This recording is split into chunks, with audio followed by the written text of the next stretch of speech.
Bonjour à tous. Il y a une notion en psychologie qu'on appelle la résilience. En réalité, la résilience, c'est une notion qui est physique et on l'a adaptée à la psychologie. En fait, c'est la capacité qu'ont certaines personnes à remonter après une épreuve. C'est pas le cas de tout le monde en fait, malheureusement. C'est pas le cas de tout à chacun de savoir à chaque fois qu'il y a une épreuve remonter.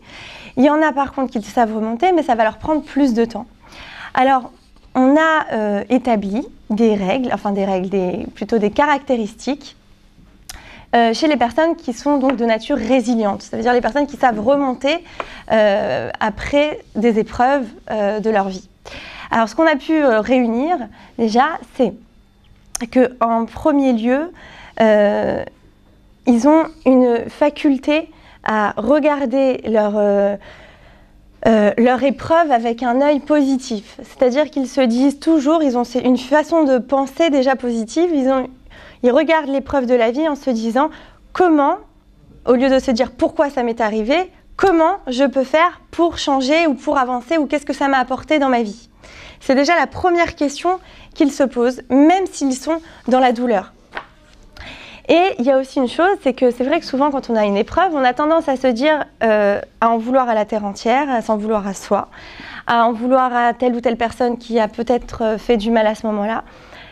Et en fait, eux, ils ont une révolte, oui, mais la révolte qu'ils vont avoir, c'est contre le fait de rester dans le malheur.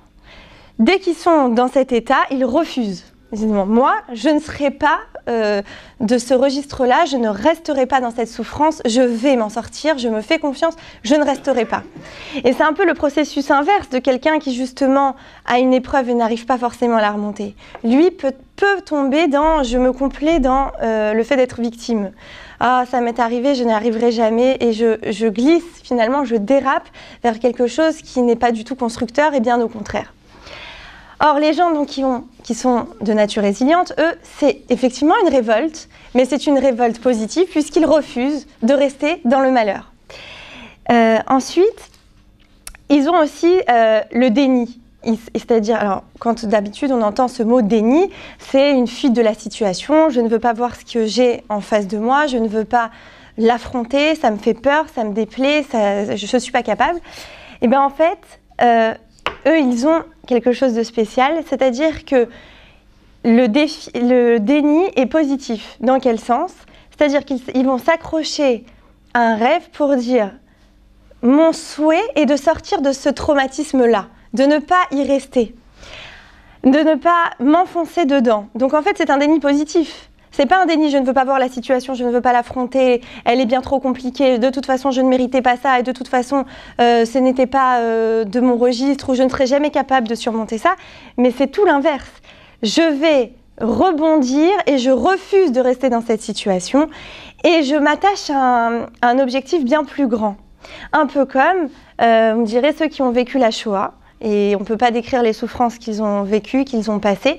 Et ils ont été capables quand même, quand on leur a donné la terre d'Israël, qui était remplie de marécages, eux qui ressemblaient même plus à des hommes, donc je ne vais pas vous refaire, vous connaissez sûrement mieux que moi tout ça, mais ils étaient l'ombre d'eux-mêmes. Mais ce qui les a sauvés, ils sont tous d'accord pour le dire, ce qui les a sauvés, c'est cette volonté justement, puisqu'ils avaient tout perdu, de tout regagner. Et c'est cet objectif plus grand qu'eux en fait. C'est-à-dire on leur a donné un pays, il y avait les marécages de partout, les maladies qu'on pouvait attraper très rapidement, il y avait ils étaient tous démunis de tout, ils n'avaient pas un sou, ils n'avaient plus rien. Mais justement parce qu'ils n'avaient plus rien, ils ont pris cet événement et l'ont transformé en positif. Les dernières forces qu'ils avaient, en fait, ils les ont pris et ils les ont mis dans un projet encore plus grand. Donc ils sont allés dans le déni, c'est vrai pour beaucoup, on a les témoignages des enfants de la Shoah, voilà, des rescapés de la Shoah, où ils ne parlaient pas. Pour la plupart, ils gardaient le silence. Donc c'était effectivement un déni de la situation, une souffrance trop lourde aussi, où on n'arrivait pas à communiquer. Mais de l'autre côté, ils ont réussi quand même à construire. On aurait pu se dire que c'était terminé, ils auraient pu en rester là et mourir comme ils sont peut-être sortis vivants physiquement, mais en fait à l'intérieur c'était mort, donc ça ne servait plus à rien. Mais non, ils ont été capables de construire un pays. Donc là, on voit bien que l'objectif était encore plus grand qu'eux et le traumatisme leur a servi à construire, à grandir, à produire. Ils ont rendu en fait la douleur efficace quelque part, ce que je vais développer après. Ils ont aussi souvent besoin, donc les personnes résilientes, puisqu'on est en train de faire le profil des personnes résilientes, de se créer un modèle de quelqu'un de plus fort qu'eux, même si eux, ils se sentent encore fragiles. Ils vont se créer quelqu'un de plus fort qu'eux, un modèle sur lequel s'appuyer pour rebondir. On a besoin de ça, en fait. En fait, l'humain a été créé comme ça, on a besoin d'un exemple. C'est pour ça, d'ailleurs, pour faire une petite parenthèse, dans une ambiance familiale, on a besoin d'un père et d'une mère. Parce que pour l'enfant, c'est important qu'il puisse avoir un modèle sur lequel s'appuyer. Un père, il va s'identifier, une mère qui va lui donner l'amour quand il s'agit d'un garçon, l'inverse pour une fille, mais c'est des éléments qui vont lui permettre une construction intérieure qui va lui rendre possible la capacité de grandir sainement. Maintenant, un résilient aussi, c'est-à-dire quelqu'un qui a une forte capacité de surmonter les épreuves, a tendance à développer une forme d'autodérision. Sur les traumatismes qu'il a vécu. Vous remarquerez souvent ça, qu'il y a des gens, ils ont vécu les pires difficultés dans leur vie et ils arrivent quand même à en rire. En fait, c'est leur moyen de relativiser et c'est leur moyen de justement positiver les situations, quelles qu'elles soient. C'est une grande, grande force, on est bien d'accord. Maintenant, effectivement aussi, en fait, toute l'idée de quelqu'un de résilient, c'est quelqu'un qui est capable de prendre sa blessure, en fait, la blessure dans laquelle il a été plongé malgré lui, et avec cette blessure, il est capable d'en faire quelque chose. C'est-à-dire qu'à partir du moment où on a été blessé dans la vie, malheureusement, il y a toute une panoplie de choix, ça peut être un deuil, ça peut être un viol, ça peut être tellement de choses. Un divorce, bon, vous connaissez sûrement. L'idée, c'est de se dire, ok, ce que ça m'a apporté là, ce que j'ai vécu là ne doit pas servir à m'enfoncer. Parce qu'en réalité, la souffrance n'est pas là pour nous enfoncer du tout. C'est vrai que c'est douloureux. Sur le coup, on peut avoir ce moment de pleurs, de douleur, de tristesse, et elle peut nous suivre. Mais en fait, on doit réussir avec cette douleur, justement, à en faire quelque chose de bien. Pourquoi ? Parce que en fait, l'émotionnel, c'est ce qui va diriger quelque part notre vie. La plupart du temps, on croit qu'on fait des choix avec la raison. En réalité, on est dirigé par notre émotionnel. Je vous prends un exemple. Quand on se marie, on se dit non, moi je vais me marier, voilà, par exemple dans ma famille j'ai vu des choses que je n'aurais pas dû voir ou que j'ai pas été heureuse de voir, j'ai eu des parents qui se disputaient beaucoup, je veux justement quelqu'un de très très calme. Moi je suis travaillée pour être quelqu'un de calme, je veux que mes enfants entendent que le silence, le repos, la sérénité et ainsi de suite.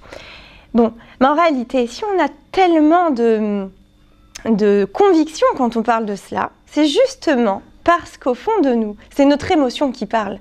Quelqu'un qui a vécu dans une famille où tout va bien, où il n'a pas spécialement souffert, on souffre tous de quelque chose, mais en tout cas pas au milieu familial, son père, sa mère, il a eu un équilibre intérieur.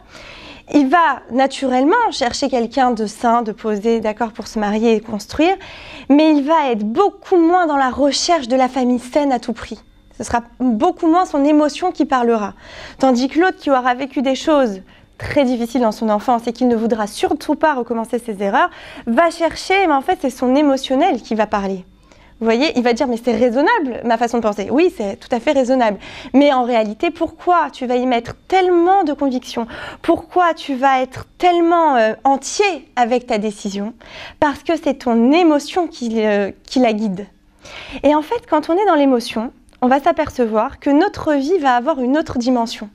On va être beaucoup plus, on va y mettre beaucoup plus de cœur.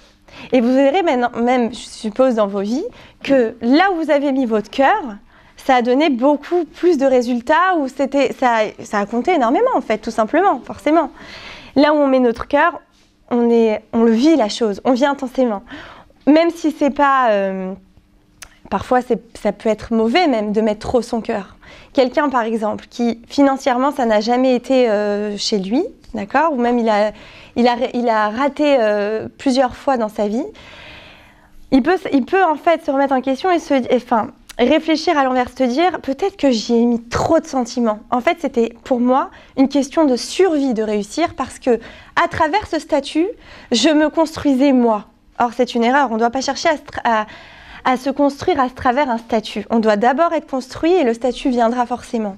Mais ce qui est important, c'est le travail intérieur qu'on va donner.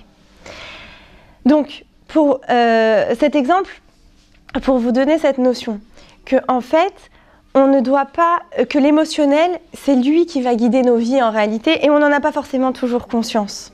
On pense qu'on est raisonné. D'ailleurs, même quelqu'un qui vous dit « Non mais moi, je ne suis pas du tout quelqu'un de sentimental. Moi, tout est dans la pensée, je contrôle exactement ce que je dois penser, je sais exactement où je vais, je sais exactement ce que je fais. » Et c'est vrai que dans sa vie, tout est carré, d'ailleurs même un peu trop, ses enfants ont du mal à communiquer, sa femme n'en peut plus, enfin c'est vraiment terrible. Mais en fait, c'est quoi ça? Ça, c'est un homme qui se coupe de son caractère émotionnel, en fait, de tout ce qui est émotionnel, de tout ce qui est sentiment, parce que pourquoi? Parce que c'est trop douloureux. Parce que peut-être dans le passé, il en a beaucoup trop souffert, parce que il a senti que ça demandait un investissement bien trop grand de sa part et il ne s'est pas senti la force de donner plus que ça de sa personne, donc il a préféré couper court. Je me déconnecte totalement du monde émotionnel qui m'habite et je fais tout raisonnablement, mais en fait, c'est pas du tout raisonné, ça aussi c'est un choix émotionnel. Puisque tu as choisi de te couper de ton émotion, ça signifie que, finalement, ton émotion, grâce à elle, à cause d'elle, tu choisis de ne plus avoir affaire à elle. Bon, et ça, c'est très dangereux en réalité, puisque l'émotion, en fait, quelqu'un qui est stable réellement, quelqu'un qui est construit intérieurement, c'est quelqu'un qui est connecté à lui-même. Qu'est-ce que ça veut dire connecté à lui-même? Tachles, comme on dit. Ça veut dire quelqu'un qui sait se regarder en face, quelqu'un qui sait lire à l'intérieur de lui, quelqu'un qui sait lire ses émotions. Et justement, quand on parle, voilà, par exemple pour les personnes résilientes, il faut quand même avoir des facteurs, il y a des facteurs qui sont réunis pour être quelqu'un qui soit capable de rebondir. Bien que tout le monde s'est ouvert, c'est une porte qui est ouverte à tout le monde, on a tous la possibilité de rebondir, mais c'est vrai que pour certains, ça va être plus facile que d'autres, parce qu'il y a des facteurs innés. Les facteurs innés vont être les suivants. D'abord, le caractère quand l'enfant naît, déjà, évidemment, il y a son caractère, il y a sa nature, d'accord? Est-ce qu'il va être souple, confiant déjà naturellement ou pas? Il y a le climat familial dans lequel il s'épanouit. Est-ce que le couple va être harmonieux, va être sécurisant, comme je vous ai dit? Et il y a aussi l'attachement maternel auquel il va être, comment on dit ça, pardon, voilà, confronté depuis sa naissance. Et ensuite, il y a le milieu extérieur, les relations extérieures, en dehors du cocon familial, une fois qu'il va un peu plus grandir. Est-ce que ces éléments ont répondu à ses attentes pour qu'il soit construit intérieurement aussi? Maintenant, pourquoi je vous dis ça? Parce que justement, récemment, assez récemment en tout cas, on a compris que l'humain, comme il a été créé, a besoin pas seulement de conditions physiques et matérielles pour bien grandir, parce que c'est vrai que nous, par exemple, en tant que mère juive, on a besoin que notre enfant mange bien, qu'il soit bien douché, qu'il soit bien propre, que la maison soit bien nickel, pour qu'il se sente bien surtout, et qu'il évolue bien et qu'il grandisse bien. Oui, c'est évidemment bon, mais tout ça, c'est bien si c'est fait avec amour. Et justement, en 1980, il y a eu, donc c'est à ce moment-là que on a pu donner la vie à des bébés prématurés, mais de plus en plus prématurés.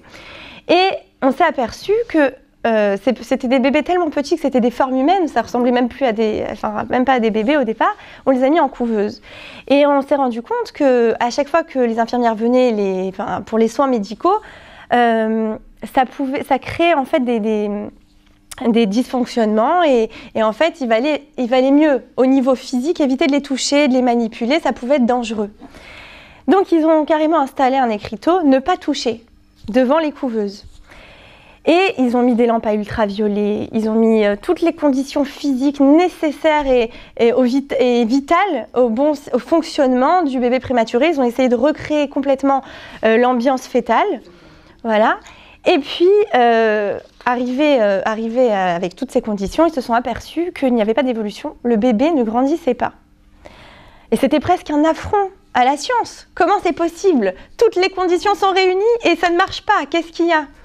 Et ça a pris des années, jusqu'à qu'en Amérique, dans un hôpital, ils se sont aperçus d'un coup que les conditions étaient toujours les mêmes, au niveau scientifique en tout cas, les lampes ultraviolets, la couveuse, tout le système médical était exactement pareil, mais un élément avait changé puisque les enfants grandissaient et sortaient vivants de ces couveuses-là. Donc ils ont commencé à faire une enquête évidemment, et là ils se sont aperçus qu'il y avait la même infirmière de nuit qui était là. À chaque fois que ces enfants grandissaient, en fait c'était le point commun, le dénominateur commun, c'était cette infirmière de nuit. Donc ils sont partis l'interroger effectivement, et elle a dit qu'elle n'arrivait pas, elle était nouvelle dans le service, elle n'arrivait pas à résister à ces cris de détresse que ces petits bébés émettaient, parce que les autres infirmières avaient l'expérience, elles étaient très disciplinées, même si ça fendait le cœur, elle ne les touchait pas. Et elle, au début, elle était très inquiète, mais elle l'a fait, elle n'a pas résisté, elle leur caressait juste le dos. Et puis voyant que les résultats étaient bien plus, ils commençaient à grandir et que en fait tous les éléments négatifs dont on l'avait prévenu ne se produisaient pas, elle a continué. Et ça a donné de plus en plus de résultats positifs, les enfants se sont développés. Alors au niveau scientifique, ils ont prouvé que l'absence de contact physique, c'est chaque cellule de l'organisme qui refuse littéralement de se développer. Vous vous rendez compte? C'est-à-dire que quand il n'y a pas d'amour, c'est physique. L'enfant ne se développe pas. Sans la caresse de la maman, en fait, les enzymes nécessaires à la croissance cessent de se développer. Et en fait, après, il y a eu d'autres études évidemment qui ont été faites. Et il y a donc le professeur Schomberg aux États-Unis qui a fait l'expérience avec des petits rats, des petits ratons. Et ils ont testé et ils ont imité la lampée de la mère avec à l'aide d'un pinceau humide. Et ils l'ont fait à chaque fois que le petit rat émettait des sons. Et ils ont fait la même chose sur un rat, ils ne l'ont pas fait. Et en fait, le rat, dès qu'il recevait la caresse de sa mère, enfin ce qui était censé être la caresse de sa mère, l'enzyme était sécrétée. Donc, en fait, on est complètement dépendant en fait, de ça, de l'amour. C'est-à-dire que si on attend avoir, même dans nos vies propres, un résultat positif, on vient de vivre une épreuve difficile, on ne sait pas comment on va s'en sortir, en réalité, la réponse, elle est d'abord l'amour. Alors, vous allez me dire, oui, mais ça y est, maintenant on est des adultes, ce qu'on a eu, ce qu'on n'a pas eu, bah, c'est passé.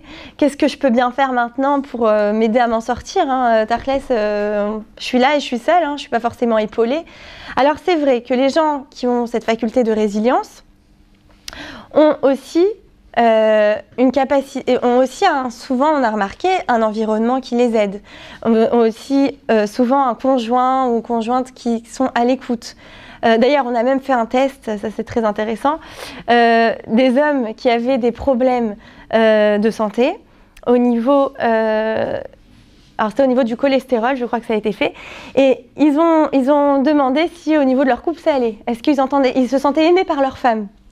Et en fait, ils se sont aperçus que les gens qui avaient beaucoup de problèmes de cholestérol ne se sentaient pas, dans le couple, ne se sentaient pas heureux, ne se sentaient pas aimés par leur femme, et que les hommes qui se sentaient heureux avaient beaucoup moins de problèmes de cholestérol. Bon, c'est vrai aussi à l'inverse, ouais. C'est vrai aussi à l'inverse chez les femmes, évidemment, surtout les femmes qui sont beaucoup plus dans l'émotion. Sur le cancer du sein, ça a été fait justement. Effectivement, les femmes qui se sentent heureuses en couple et dans l'harmonie sont, d'après le test, je ne me rappelle plus des chiffres malheureusement, ont beaucoup moins de cancer du sein. Et même pour les troubles intestinaux, les cystites et ainsi de suite, quand le couple va bien, la femme a beaucoup moins de problèmes. Donc tout ça pour vous montrer en fait que c'est vrai qu'on est dépendant de l'amour. Maintenant, si dans notre vie, on ne se sent pas épaulé, on n'a personne sur qui s'appuyer à ce moment-là, il y a une solution aussi, c'est que nous, on doit s'en donner de l'amour. Nous, on doit apprendre à résorber notre blessure, déjà dans un premier temps, en sachant se donner de l'amour. Alors, il y a des méthodes thérapeutiques pour apprendre à s'en donner, mais même sans passer par les méthodes thérapeutiques de nous-mêmes, on sait très bien que de commencer à se critiquer toute la journée ou à se descendre dès que quelque chose ne va pas ou quand on fait une erreur ou rentrer dans la culpabilité ou être toujours négatif envers soi-même, forcément, ça va pas nous donner de l'amour, tout au contraire, ça va nous descendre notre estime de nous et forcément, on ne saura pas comment rebondir pire que ça, on restera enfoncé dans une sorte de douleur néfaste pour l'avancée de nos sentiments. Alors, on se demande toujours, est-ce qu'on peut apprendre ce que c'est que la résilience? C'est-à-dire que là, on a parlé des gens qui avaient cette faculté en eux, qui savaient d'eux-mêmes se développer, qui savaient eux-mêmes rebondir. Mais est-ce que quelqu'un qui n'a jamais appris ou qui n'a jamais été éduqué comme ça, ou qui n'a pas vu autour de lui, ou qui même n'a pas eu beaucoup d'amour, est-ce qu'il peut y arriver? Oui, il peut y arriver. Justement, premier élément, en se donnant de l'amour, en sachant optimiser sa douleur. Alors c'est ça qu'il faut savoir faire. Il faut savoir optimiser sa douleur, ne pas rester dans la blessure pour la blessure, ne pas la regarder en se disant c'est terminé, ma vie s'arrête là. En fait, c'est exactement comme une huile, on arrive à l'obtenir quand on a pressé l'olive. Pourquoi? Parce que c'est en la pressant qu'on arrive à obtenir le meilleur d'elle. Et bien l'humain, c'est exactement pareil malheureusement. C'est quand on est dans la souffrance qu'on va donner le meilleur de nous-mêmes. Alors comme je vous ai dit au début, quand on est guidé, comme on est guidé par notre émotionnel, sans qu'on s'en rende forcément compte, quand on va être dans la souffrance, mais qu'on a appris à positiver notre souffrance, à la voir comme quelque chose qui va nous faire avancer et pas quelque chose qui va nous écraser, alors là, on va savoir donner le meilleur de nous-mêmes. C'est à cet instant-là qu'on saura donner le meilleur. Toutes les personnes de ce monde qui ont été capables de faire quelque chose de grandiose dans leur vie et qui sont devenus des modèles pour nous, pour les autres, ce sont des gens justement qui ont souffert.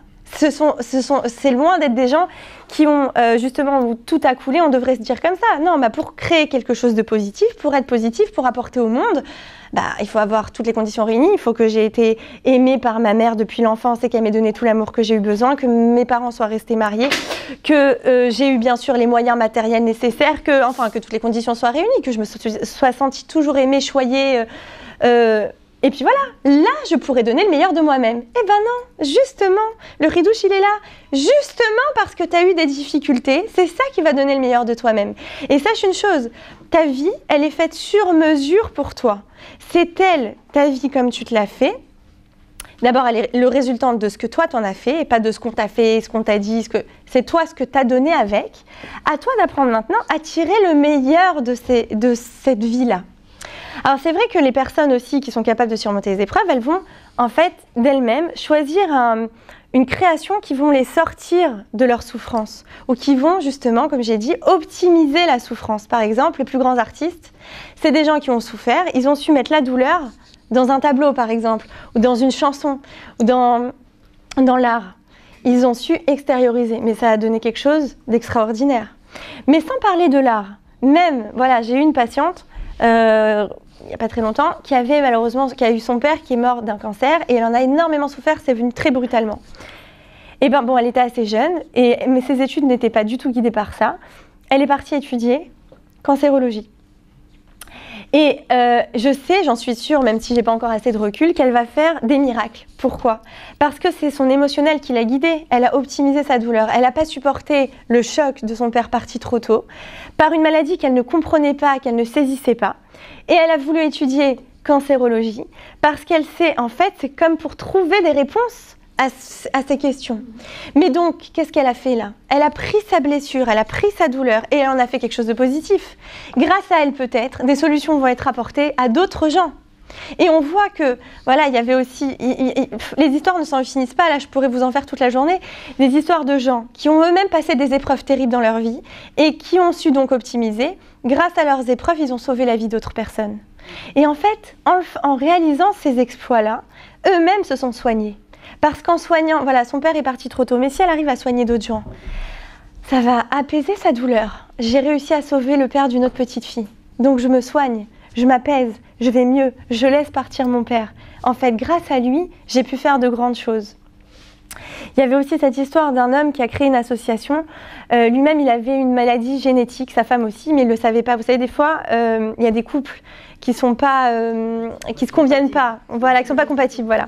Et justement, dans les milieux très froum, très religieux, il y a même une chassidoute comme ça qui font des tests. Avant de se marier, ils vérifient s'ils sont... C'est exigé par la loi. C'est exigé par la loi. Ah oui, c'est exigé par la loi en France. Donc, pour voir si c'est compatible. Parce qu'il y a des problèmes. Comment? Il n'y a plus de tests. Ah, mais il y avait quand moi je me suis mariée. Il y avait à l'époque. On a fait un test. Ah oui. Voilà, ils ont une carte d'identité avec ça. Mais on a fait le test pour savoir si on était incompatibles. Sinon, ça ne peut pas marcher. Voilà. Enfin, ils se disent, voilà, je veux vérifier. Bon, alors ce couple, voilà, il y a un couple qui n'avait pas donc, fait ce test et malheureusement, ils ont eu 5 enfants. Malheureusement, Loal nous l'a fait et que bon, Hachem lui envoie la consolation, mais ça fait des années. À chaque fois qu'il y avait un enfant, quelques années après, il partait. Il en est devenu, évidemment, il y a de quoi devenir fou. Et il a cherché à comprendre là aussi. Il a optimisé sa douleur. Il a créé une association justement pour faire ces tests. Voilà, pour faire cette recherche. Bon, il a pu aider d'autres gens. Il a pu sauver d'autres enfants, il a pu sauver d'autres couples. Donc c'est énorme ce que ça apporte. En réalité, les souffrances sont là. En fait, il faut savoir une chose aussi, il faut prendre bien conscience d'une chose. On ne vit pas que notre petite vie, que pour nous. On vit cette vie pour le klal. D'accord ? Donc nous, on est juifs, on est un petit peuple, on a vécu énormément de choses. Donc on a quand même cette conscience. Mais il n'y a pas que nous qui devons en prendre conscience en réalité. Et nous, le peuple juif, on est le peuple qui doit donner l'exemple sur le monde. Maintenant, quand nous, on prend conscience que notre souffrance, elle ne nous a pas été donnée que nous, dans notre petite vie, dans notre petite cellule. Cette souffrance-là va apporter au monde entier, en réalité. Cet homme-là, voilà, pour reprendre cet exemple, qui a perdu ses enfants et qui maintenant a créé cette association et qui aide d'autres gens, c'est une main tendue vers l'autre et ça va apporter au monde entier, en réalité. Vous voyez ? Donc en réalité, chaque souffrance, oui, on est capable de donner le meilleur de nous-mêmes. L'erreur à ne pas faire, c'est de tomber dans la souffrance pure et dure. C'est-à-dire, ça y est, je vais mal, tout va mal, c'est fini, c'est terminé, je ne peux plus m'en sortir. Alors là, on tombe et là, on reste enfermé dans quelque chose de mauvais qui nous fera jamais grandir et qui nous fera passer à côté de notre mission. Parce qu'en réalité, on en a tous une mission. En fait, d'ailleurs, Rabbi Nachman le dit, pour entrer un peu de Torah, justement que, en fait, chacun dans ce monde a un rôle à jouer. Et personne ne peut nous remplacer dans ce qu'on fait nous. C'est-à-dire que souvent on se dit non mais je ne sers à rien, mais Flo, de toute façon moi si j'étais pas là, il y en aurait un autre. Non, toi, comme tu le fais, c'est toi qui peux le faire. Personne ne pourra le faire aussi bien que toi tu le fais. Donc prends conscience de ça. Quand on a cette conscience et qu'on se rend compte de la portée qu'on a dans le monde entier en réalité, bon, on ne va pas se le dire tous les jours non plus, mais quand on a quand même, on vit avec cette conscience, on ne peut pas s'autoriser à tomber dans la souffrance. C'est vrai que quand on vit une souffrance, en fait, et j'ai souvent entendu ça lors de mes consultations, après un deuil surtout, j'ai entendu ça, on m'a dit, voilà, là j'étais à un stade où je sentais que j'étais sur un fil. Voilà, par exemple, je repense à une patiente qui m'a dit, j'étais à la fin de la Shiva de mon mari, avec qui j'avais passé 30 ans de ma vie et que vraiment c'était très fort. Enfin, c'était très fort, puis de toute façon 30 ans passés avec son mari, évidemment que c'est fort. J'étais sur un fil, maintenant il est parti, je suis seule, mes enfants sont tous mariés. Qu'est-ce que je fais ? J'ai le choix, ou je tombe, ou je lève la tête et je continue. J'ai choisi la deuxième option. Je ne dis pas qu'elle était simple, mais je me permets d'avancer. Maintenant, cette femme, elle aide énormément de gens. Vous imaginez la perte que ça aurait été pour le monde si elle était tombée ? C'est ça qu'il faut voir. C'est-à-dire que, bon, nous, à la base, quand elle l'a fait, elle ne s'est pas dit « je vais apporter au monde ». Elle s'est dit « bon, je ne vais pas me laisser aller, moi. C'est ma responsabilité d'être un humain et de continuer ». Maintenant, pourquoi un humain, en fait, c'est quoi une souffrance ? C'est une étape dans notre vie qui va nous permettre de nous dépasser. C'est l'opportunité qu'on a qui nous permet de rebondir et d'être un vrai homme.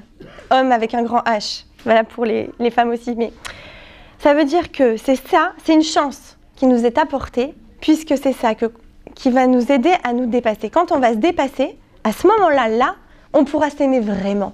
Je vous ai dit, on peut se donner de l'amour, c'est vrai. Mais à quel moment on s'aime le plus ? Quand on réussit quelque chose. Quand on se regarde et qu'on dit « Waouh, je me serais pas cru capable de faire ça ». Alors là, à ce moment-là, on se regarde différemment et on s'apporte des galons. Putain, je suis pas mal, moi. Je me regarde dans la glace, je suis fière de moi, là. Oui ou non ? Bon, alors pourquoi ça ? Ça, c'est grâce à la souffrance. Si tout est simple, si tout est cool, si la vie est un long fleuve tranquille, même à la fin, je vais même vous dire mieux. Je m'ennuie. Même, je vais vous dire mieux, j'ai même envie de me jeter. Bon, je sers à quoi, là ? Je sers à quoi ? Il faut qu'il y ait ces petits moments d'angoisse, de stress, de douleur, pour rebondir et dire, voilà, je sais à quoi je sers. Et justement, grâce à la souffrance, on va trouver notre mission. On est tous là pour quelque chose. Et comment on le trouve ? Souvent, j'ai des gens qui me disent, mais je ne sais pas, moi, pourquoi je suis là, à quoi je sers, à quoi tout ça va servir. Mais en réalité, quand tu regardes ta souffrance et que tu te relèves, Et bien là, tu te dis, bah oui, là, j'ai servi à ça. J'ai tendu la main à celui-là, j'ai tendu la main à celui-là, j'ai aidé ça, j'ai fait quelque chose pour... J'ai rendu le monde, j'ai amené un peu plus de lumière dans le monde. Ben, je sais pourquoi je suis là maintenant. Moi, je m'aime un peu plus, donc j'ai envie encore d'en faire, et encore d'en faire.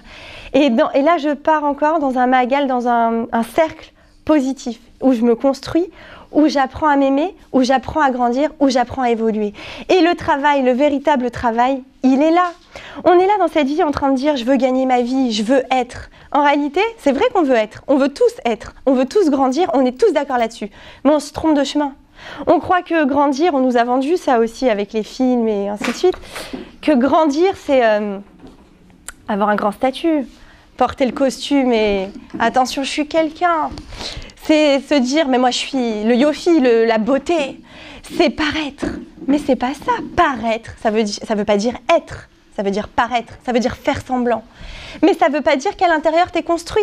Tu peux très bien avoir passé ton temps à gagner de l'argent, oui. À être respecté par les gens, peut-être. Et après, qui t'es toi à l'intérieur? Est-ce que tu arrives à te regarder en face? Est-ce que t'es quelqu'un vraiment? On n'en est pas sûr. Tandis que quand tu t'affrontes à la douleur et que tu remontes malgré la douleur et que tu arrives à sourire et que tu arrives même à aider des gens alors que toi-même tu as passé des choses terribles, là tu sens que tu es quelqu'un. Là tu sens que tu t'es dépassé.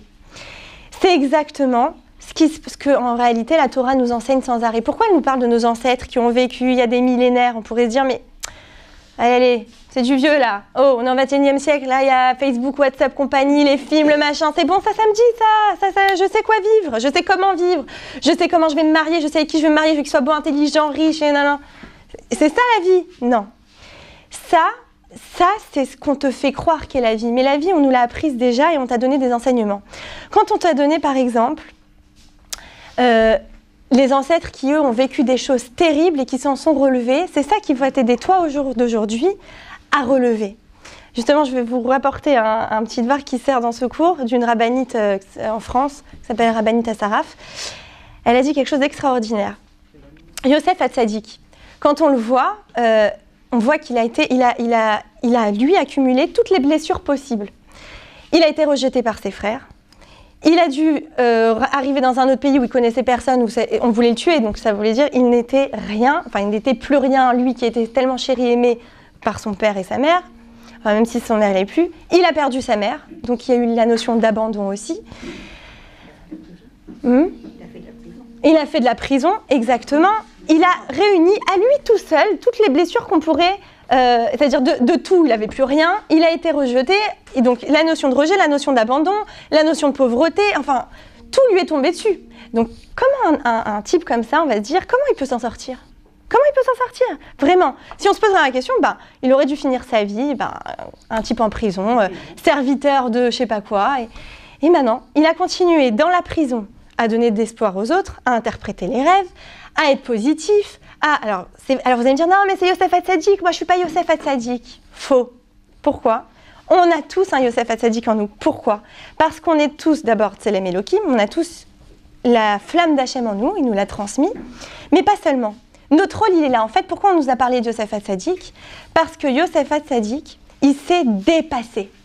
Et nous, on peut tous se dépasser, c'est ça notre rôle. En fait, quand on dit un tzaddik, c'est quoi un tzaddik? C'est quelqu'un qui se dépasse.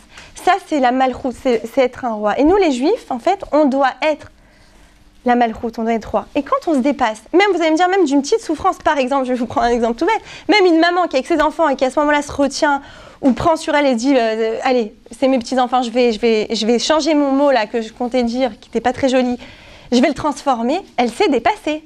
Donc, elle mérite le terme de malchoute. C'est une malka. C'est une reine. Donc c'est des petits instants dans la vie, on n'a pas besoin non plus de passer des deuils et des souffrances terribles. Je parle de toutes les souffrances. À partir du moment où on prend la décision de se dépasser et dans tout, on mérite de recevoir le qualificatif de tzaddik. Donc pour en revenir à Yosef Hatzadik, ce qui lui a permis aussi de remonter la pente comme ça, c'est bien sûr la Emouna. Mais à part ça, c'est le fait que Yosef, c'était un enfant très désiré. Il a été, donc son père, vous connaissez Yaakov et Rachel, s'aimer d'un amour infini. Yaakov a dû travailler 14 ans pour avoir sa mère. Une fois qu'il l'a eu, ils n'ont pas tout de suite eu des enfants. Donc Yosef, quand il est arrivé, c'était l'explosion de l'amour. C'était l'expression de l'amour de ses parents. Donc il a été très désiré. Donc en lui, beaucoup d'amour. Et certainement que cette force d'amour lui a donné la capacité à positiver même dans les moments les pires de sa vie et à rebondir. Et donc à exploiter cette souffrance dans le bien. Et il est devenu le bras droit de Pharaon. C'est pas rien. Et pourtant, d'où il est venu. Donc si Yosef Hatzadik a réussi, on peut tous y arriver. On est tous les représentatifs voilà, les représentants, voilà, merci, de Yosef Hatzadik et de tous les tzadikim. Parce que pourquoi? On est tous des étincelles d'Akadosh Baruch Hu, exactement comme ceux qui l'ont été avant nous, nos ancêtres. Et si on nous en parle, c'est qu'ils sont à notre mesure. Le problème, c'est nos pensées et ce qu'on en fait. C'est ce qu'on croit. On se dit, mais non, moi je suis pas capable, lui c'était lui, moi je suis moi. Eh ben oui, toi t'es toi, donc commence. Justement parce que t'es toi, tu peux y arriver. Mais enlève tes limites. En réalité, si on enlevait nos limites, et c'est là que le travail thérapeutique entre en jeu en réalité, c'est qu'on a tous des fausses croyances, des croyances erronées qui nous enfoncent dans quelque chose de négatif sur nous-mêmes. Si toute notre enfance, par exemple, je prends un exemple bête, mais on nous a répété t'es nul, tu vaux rien, t'as jamais réussi, t'as jamais ci, t'as jamais ça, inconsciemment, même si on n'y croit pas, ça va nous s'imprégner en nous. Donc quand on va être plus grand, quand il y a quelque chose qui va être difficile à vivre, et c'est normal qu'il y ait des choses difficiles puisqu'on a dit c'est là qu'on va grandir normalement, et ben devant la souffrance, on va être pieds et mains liés. Je peux pas y arriver, je suis trop nulle, je suis incapable de, je suis pas bon. Alors qu'en réalité, je le suis puisque je n'ai pas de limite. En réalité, mon âme à l'intérieur, elle est grandiose. Mais je suis limitée par ce que j'en fais et par ce que je crois de moi-même. Et il faut chercher à identifier ces croyances que l'on a erronées sur nous-mêmes, les casser et les faire casser ces limites pour laisser justement cette âme s'exprimer. Je suis devant la souffrance, je peux y arriver. Et je vais vous prendre un exemple assez récent. Pour ceux qui en ont entendu parler, c'était, je crois, il y a 4 ans maintenant. Vous connaissez peut-être la famille Fogel. Voilà. Alors, elle nous donne souvent des cours, donc c'est pour ça que j'aime beaucoup en parler aussi dans les miens. Voilà. Elle nous disait comme ça, elle s'occupe maintenant, donc je rappelle pour ceux qui ne les connaissent pas, c'est une famille qui... Voilà. Donc elle s'appelle la rabbinite Tali Ben Ishai et son mari, le Rav Ben Ishai. Leurs enfants ont été touchés dans un attentat chez eux, dans leur maison.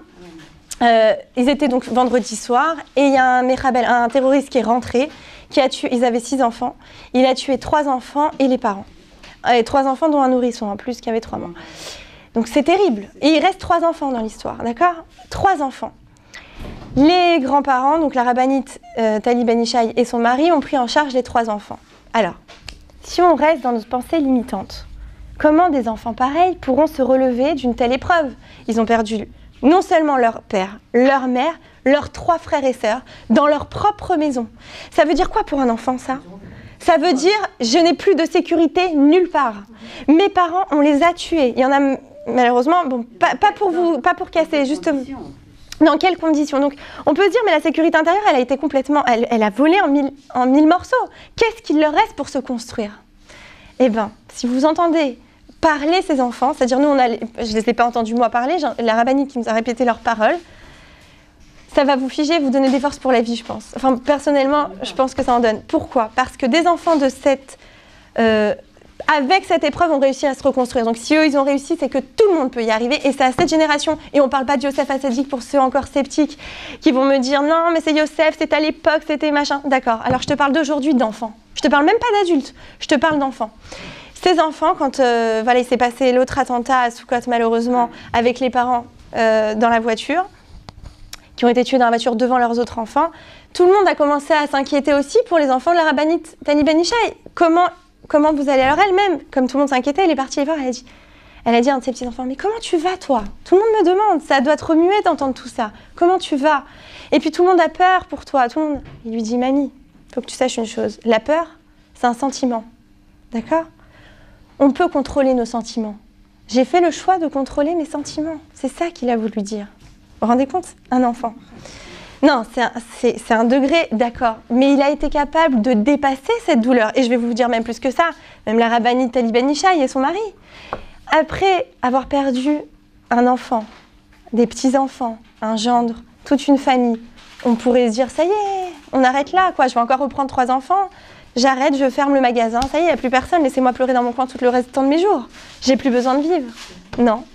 Elle se déplace, elle donne des cours, elle encourage, elle va consoler les familles endeuillées. Qu'est-ce qu'elle a fait là? Elle a exploité sa douleur pour le bien. C'est-à-dire que maintenant, elle est une bannière pour tout son peuple. Elle est là, elle éduque ses petits-enfants, elle leur donne la force nécessaire pour continuer, pour vivre et qui vont eux-mêmes faire une famille, j'en suis sûre, retransmettre d'autres forces à d'autres. Elle console les autres. Elle grandit le monde. Vous voyez ce que je veux dire? Et on a tous cette capacité. Et chacun à sa mesure. C'est vrai qu'on n'a pas tous les mêmes épreuves. On n'est pas tous les rabbinite Tali Ben Ishaï, on n'a pas tous... Alors vous me direz, bah heureusement parce que moi, je ne m'en sortirai pas. Bah oui, Hachem il le sait, il gère son monde, il sait très bien à qui il envoie quoi. Il a envoyé ça malheureusement parce qu'ils sont du degré où ils sont capables d'assumer quelque chose d'aussi énorme. Mais toujours est-il que nous, à chacun à notre mesure, on est capable de redonner grâce à notre souffrance, de donner le meilleur de nous-mêmes. Exactement comme l'huile, on la presse, elle nous donne la meilleure huile. Et bien nous, on nous presse, on est capable de donner le meilleur.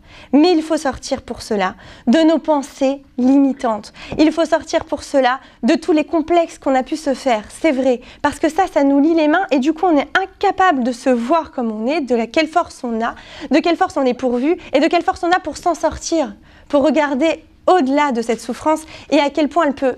Cette souffrance, oui, cette souffrance, nous aider à grandir et à faire grandir notre entourage autour de nous. À agrandir notre flamme, parce qu'en fait, je vous ai dit, on a le Tselem Elohim, donc la flamme d'Akadosh Baruch Hu, elle est chez nous. Mais à travers la souffrance, elle va grandir si on sait l'exploiter, si on sait l'optimiser. Donc à chacun d'entre nous, le rôle qu'on a sur cette terre, si vous cherchez encore la mission qui vous incombe, cherchez d'abord à sortir de votre souffrance. Quand vous en sortirez, naturellement, vous allez comprendre quelle était là votre mission en fait. Que grâce à elle, vous allez grandir, vous allez travailler, vous allez aider. Et ça va vous donner votre sens à votre vie. D'ailleurs, il y a même des thérapies qui ont été développées. Comment? En trouvant à chaque patient, en l'aidant à trouver le sens de sa vie. Vous voyez? Où il est son sens? Où il est son but? Le but de son existence. Souvent, les gens viennent me voir et me disent « Mais je ne sais pas à quoi je sers, je ne sais pas pourquoi je suis là, je ne sais pas. » Et en fait, en leur donnant une petite étincelle sur le sens de sa vie, il y a une flamme qui s'allume et c'est la porte ouverte vers la voie de la guérison. Parce que grâce à cette petite flamme, on peut en trouver d'autres sur le chemin, on peut s'autoriser à grandir, on peut s'autoriser à changer, on peut s'autoriser à retrouver la flamme qui nous habite et à avancer avec elle.